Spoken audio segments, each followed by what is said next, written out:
I am Kevin Tate, and today we will be working on a Cornelius Drop-In unit, tower unit, and we'll be running a new syrup line set.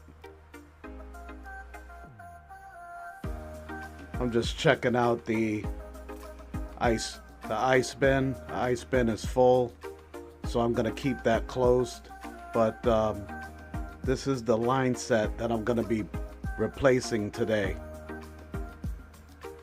As you can see, it's a little long. It's a long line set, extra long really, but I'm going to be working on removing this line set and then replacing it, all of these lines, with new syrup lines to go from the bib pump to the